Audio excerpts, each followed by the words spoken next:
Welcome back on Dynamod. Today I want to propose you a video about the unboxing and review about the Battletome Stormcast Eternals released by the Games Workshop for the 4th edition of Age of Sigmar, Skaventide, in October 2024.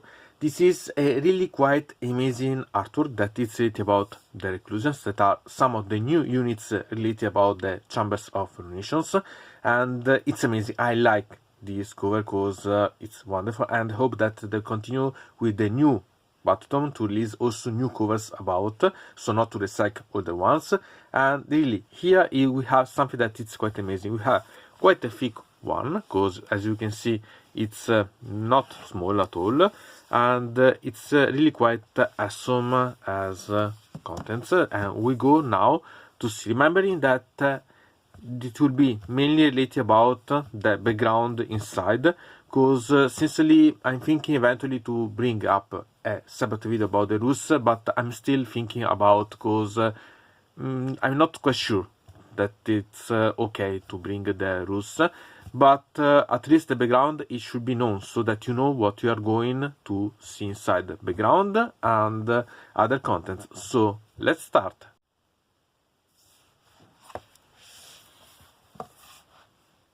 Here we can see a black and white back cover that is related about a battle of the Stormcast Eternals against the Skaven. Particularly we see it's related about the Hollow Knight, so a main theme related about the new edition Skaventide, and I quite love and I can really quite appreciate this design, even it is even a small better than the way that it's in color, so quite amazing one.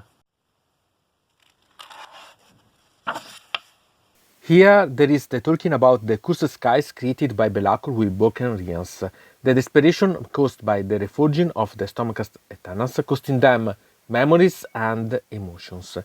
A theme been sought since the Realm Gate Wars, but degrading the Stormcast Eternals more and more toward ruination. The Stormhosts of Sigmar do not submit to their own fate. They insurge against it in a quest to find solution and bring their wrath and fury against their own enemies. In contents, here the list of the background and rules inside the Battletome. It is interesting to note how technically there is half the tome related to stories, images and models, and the other half dedicated to the rules of Matched, Spearhead and Path to Glory. Here beautiful also the front image showing a battle of Stormcast Eternals against the Skaven, both factions with the new models. I love such scenographies with real models, amazing.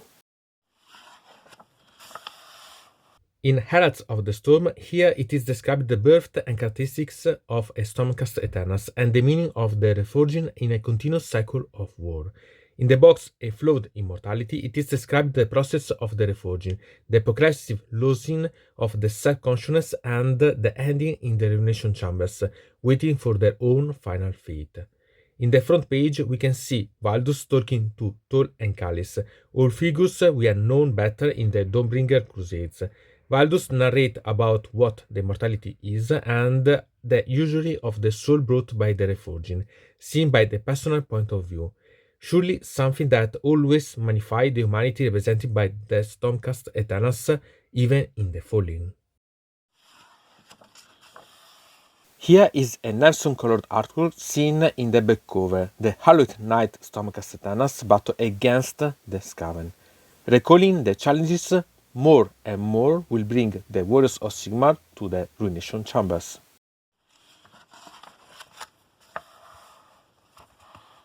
In the God King Champions, here it is described the individuality of every Stormcast Eternals and their continuous battle against the chaos in many different forms.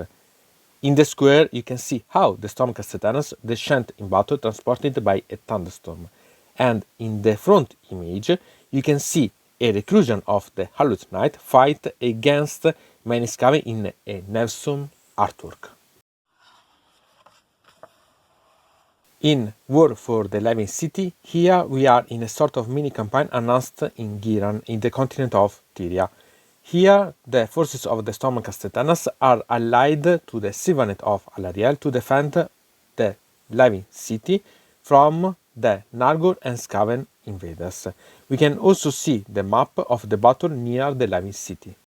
In the defense of Tyria, here there is the continuation of battles related to the Living City, but combined with the list of the various forces of the Stormcast Eternals deployed to protect the Living City and the nearby strongholds in the continent of Tyria. It's interesting the letter of the Lord Celestant to underline the condition of continuous pressure that the forces of Skaven and Nargol are giving to the strongholds of Sigmar. And now we can see the trick that I love about these pages, where you can see the map about a great amount of Giran, where we can see the various continents involved recently. Vardia about the Doombringer Crusades, where is located Amiral Gira and Verdigris. Quagmia, that has been developed mainly in the White Dwarf, but remember that Blackpire is the previous Fenicum conquered by Abraxia in the book Hounds of Chaos. The Slide Crown Isle, that has seen a small campaign on the White Dwarf, and in the continent of Tyria we can see the general map about the detail that we have seen previously, so to understand better the positioning of the Living City.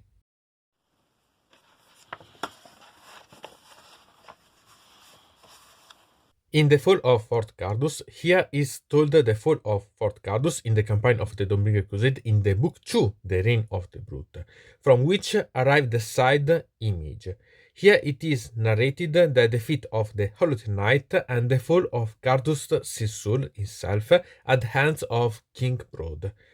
In the underside box, it is summarized the Doombringer Crusade campaign that I often cited.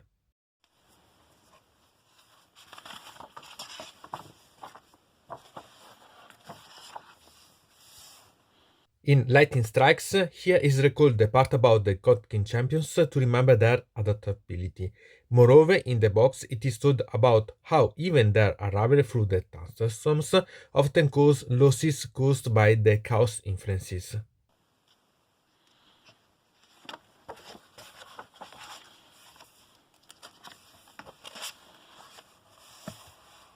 Here we can see an intense battle about the Hollow Knight against the Skaven. I love this clash of models. In the Mandate of Azir, here there is the description of the strategy of Sigmar after his defeat caused by the Dark Gods that led to the Era of Chaos. It's needed to remember that Sigmar in the Old World has yet fought against the Chaos Gods both as mortal and as god, so that he starts learning about strategy now.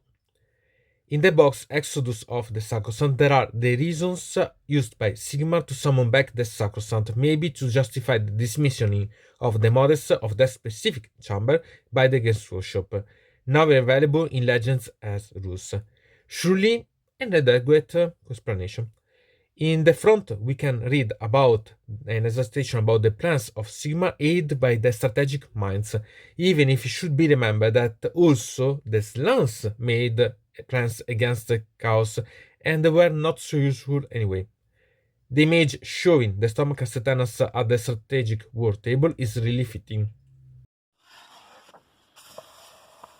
In the Price of Immortality, here it is described the creation of the Ruination Chambers with the increasing degeneration during the reforging due to the Hour of Ruin.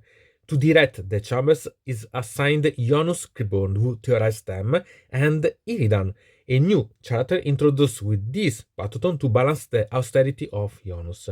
The memorials recite the words past deeds to make them last long, and it will be the Lord Terminus to end their suffering.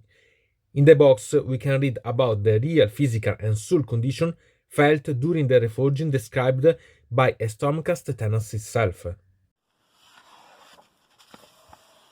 In Bastions of the Storm, here there is a fast description of some Stormcast Eternals stonekeeps, talking about their structure. In the missive, there are even more information because there is described the life inside the stone keep and some of the practices of the stone host of the Stormcast Eternals, included the worshipping of other deities other than Sigma itself. In the front image, you can see an example of such bastions.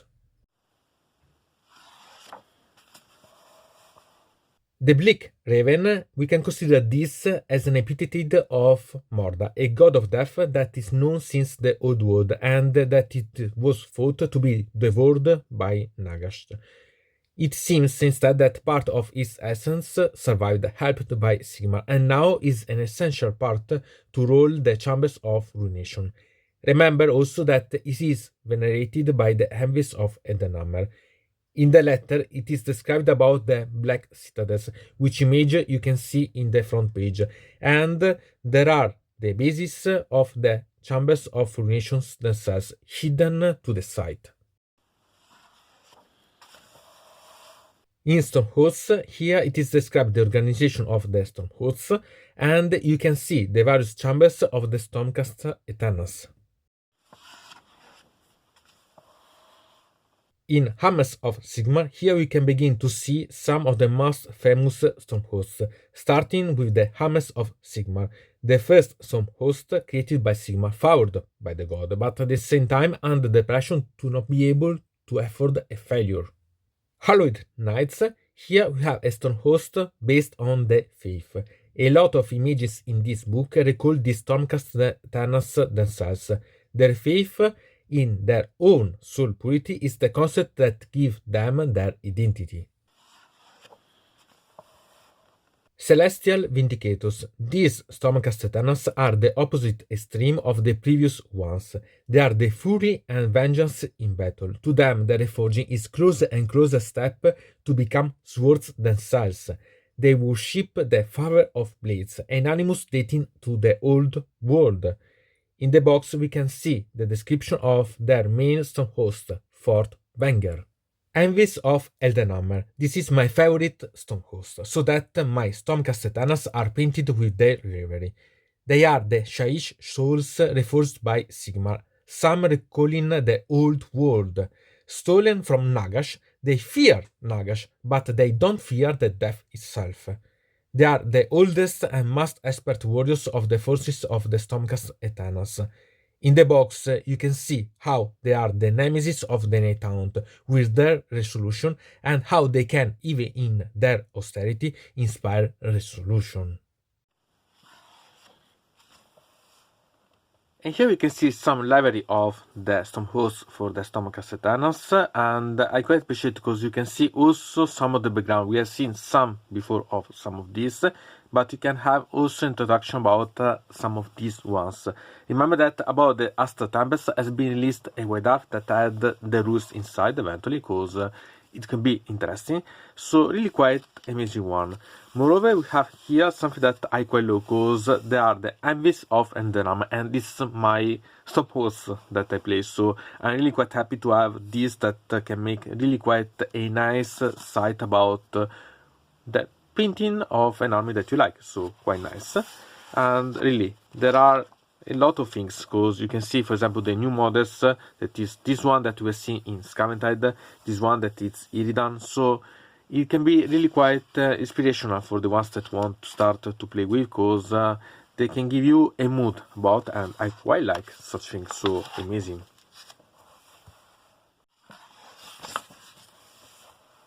In the Tempest bricks, here you can see the beginning of Age of Sigmar with a fast description of the realm walls to control the portals, to move the Azeroth armies, and to conquer back the territories. While the Gortide rampage on Akshi, we move on the Soul Wars with the liberation of Catacross thanks to Lady Olinder. See the box. Everything happening while Nagash completes its Black Pyramid and unleash the Necroquake. Here we can see a characteristic image about the Soul Wars with my beloved Envies of Endenhammer battle against the Night Hound. In Savagery and Strife, along the declining of the effects of the Necroquake, we see the immersion of Kragnos, ancient deity of the destruction. But it will be to note that even if it's true that the Necroquake had weakened the chains of the beast, the real culprit for its awakening is Alariel, whom is not even cited. The freedom of Kragnos started the era of the beast, and Gur roars. Oryx, Kulbois, Gargants, and the forces of the destruction emerge and go rampant. Gruni, ancient dwarf god, comes back to create new armors for the Power Rangers the Stormcast Eternals. Kragnos is redirected and involved in a grinding war with the help of the Seraphon. There is the launch of the Dawnbringer Crusades, those I talked about, the campaign, and that see the narration of these events. Even if the Crusades are related about the Twin Tail Crusade, with the founding of Verdigris in Giran and the fall of Embergard in Akshi, they're not the only Crusade launches, as you can see also in the box. Baldur's battle against Gur, his nemesis, in a mutual destruction, and it is then brought by Jonas Born in the Ruination Chambers, revealing their existence to us. The Dawnbringer Crusades are not the only ones that want to use the Arcane Lane lies.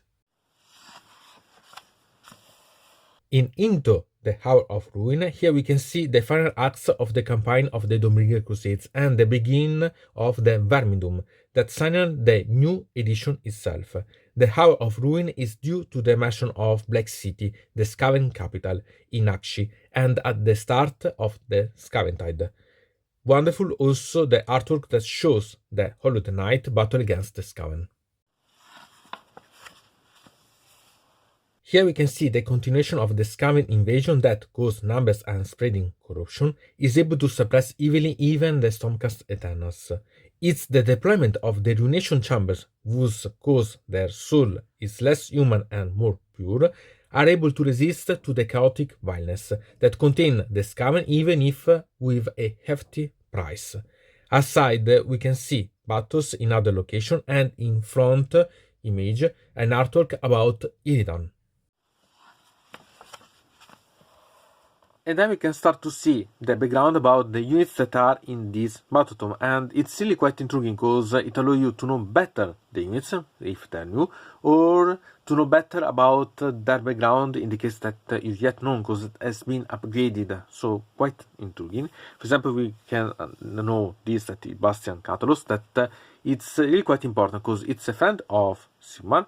It has rules inside this Battletome that we see related about the regiment or known that has him as leader, and that's been reinforced using a part of a heavy weapon about Sigma, so it's really quite intriguing as background.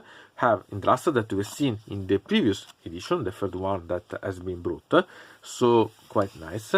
And really, step by step we can know better about background and so on that has been revealed about such models that has been updated, so really quite intriguing. For example, their relationship with Kragnos, or for example Iridan that we know before that it's one of the main leader about the Chambers of Ruination, and here we know much better. Technically it has been the first Lord Terminus. Really quite a lot of things to read inside here that bring quite a lot of new, at least information. For example, we have here Vandus Headhammer that Hammerhead that I want to remember you that we know this mainly about the Dawnbringer Crusade for its fate, and has been brought the update also before in this Battletome 7 that I told about. But we know yet a bit better about how it's going on, and it's a bit sad story. Then we have about Jon Scribborn that I love as model because it's the Lord Relator that has been first released with the second edition box, and I bought also the model here that it's amazing because it's riding a Shaiish dragon, so wonderful. Really, I love such model. It's simply amazing one, so I really quite appreciate. And then we have, for example, the developing of the background of Cardus Steel Souls after that has been killed by King Broad. So a lot of things that has a bit updating, and I quite like. So you can understand better of each of these models. Here it's the new model that I remember has been going to substitute the other one, even if I prefer the other one. And little by little you can see the developing the new Lord Relator as model, but it's always the same figure. Really quite a lot of amazing part that can make you understand better about all the options. that are available, because remember that the sacrosanct part of the chambers has been recalled, so it's technically for now not usable, but quite nice. And really quite a lot of little background and so on. Here the image of the previous Battletome. Okay. And this allow you to understand much better about all the units, some little background about characters and so on, that it can be quite intriguing to know, some little description and so on that could be nice. There are quite a lot of things to see about background that are inside here, so I suggest you to see, because there is really quite a lot to understand, and also to associate the image with the names so that you can understand what we are going to see. For example, here we have the Lord Terminus, and it's the image that we find on the cover of the core book, so you can understand that it's representing the edition, because it's technically the representation of the Chambers of the Nation. So it's really quite intriguing one, and I quite like. As artworks, it's amazing and wonderful. Here we have also about the models, and I like that are like this, so with the background in such a way and so on, that emphasize quite a lot the models. Really, it make the atmosphere quite amazing one, so really quite wonderful. And then we had the part about the rules that I'll treat eventually in another video, but I want to make you understand that are quite intriguing. We had the faction rules that are the normal ones, so we had the battle traits, the battle formations, had the part about the heroic traits, the artifact to power, the spell lore. It's not bad at all. We have also the player role, because I want to remember you that as the priest, this army, manifestation lore, so quite nice.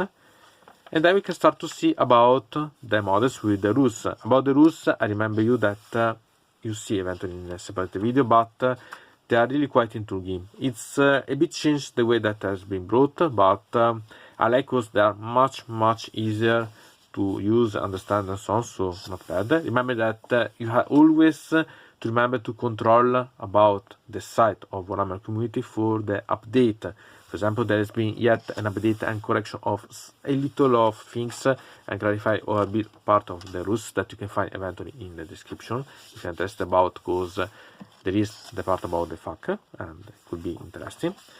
And really, little things, but you can see, sincerely, I prefer in this way, because you can really understand, for example, with this image, what is the model that is associated. So quite nice in my opinion, because it allows you to really associate the rules with the model, and it's much easier to associate them, so quite nice. And there are also background in the middle, so you can really like such a way to do. And as you can see, there are still, even if you remove the part about the sacrosanct, quite a lot of units available, so it's not something that it's diminishing the value of such one. Remember that if you buy this book, and we see you have a code, you can use then the code to access to Age of Sigmar app and so consult them. But remember that now that has been released this, the battle scores and the rules are behind a paywall, but the points and the base and so on are free to consult, also the FAQ really. So it's something that you have to remember. I love such ones that make the real models create a sort of diorama. I love really. As you can see, there are quite a lot of things to see, so take it step by step and read, because there is really quite a lot, because there are combinations on you have to test eventually, because there is quite a lot of potential to combine different things and gain quite a lot of such. And then how about the spearhead armies? So we have a description about the rules of such unit eventually, that could be quite intriguing part. Then we have the way to paint this army, so it could be intriguing way. It's something that could be interesting about. And then we have the rules about the spearhead, so it's really quite nice, because it explains you quite nicely how you can use the part about the rules for the spearhead, so it can be useful really. And then we have something that I love, because it's for Path to Glory, but the Envies of Apotheosis. So you can create your own characters, and I love such thing, really. It's something that I hope that will be matched, so that will be coming to be, you can create what you like, and you can personalize quite a lot. I think that it will be quite amazing one. Still, it's a Path to Glory part, but you can have fun. You can try to use such things to modify your characters and create what you would like.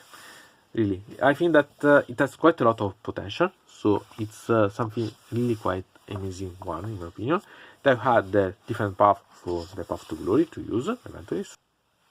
And here had the part about the Army of Renown. We can start with the one related about the Chambers of Ruination, with Iridan to lead them. And remember that technically you can create an entire army using such rules, so it can be really quite amazing one.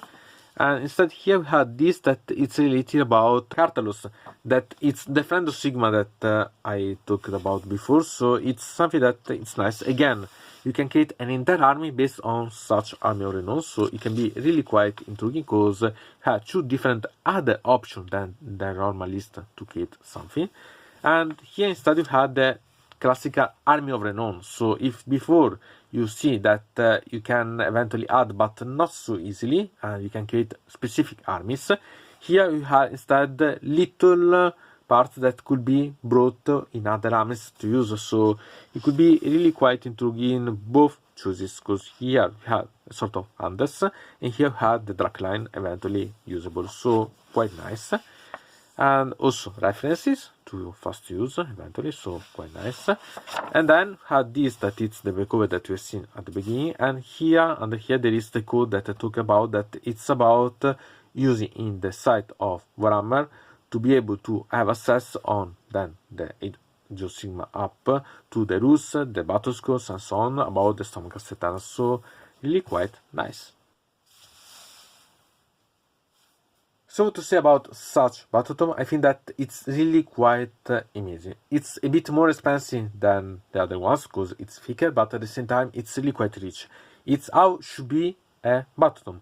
A lot of background, really quite a lot. Half of the book it's really about background, the images, the models, and the rules that are really quite easily accessible and so on. So it's something that it's amazing. I like this way.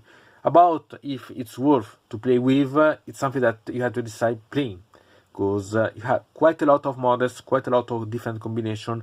You have to decide if you want to use the normal listing or you want to use the Army of Renown, the ones about Iridan and Cartalus to use. So there are quite a lot of different ways, but I'm really quite glad to have this, because artworks, background, models available to see.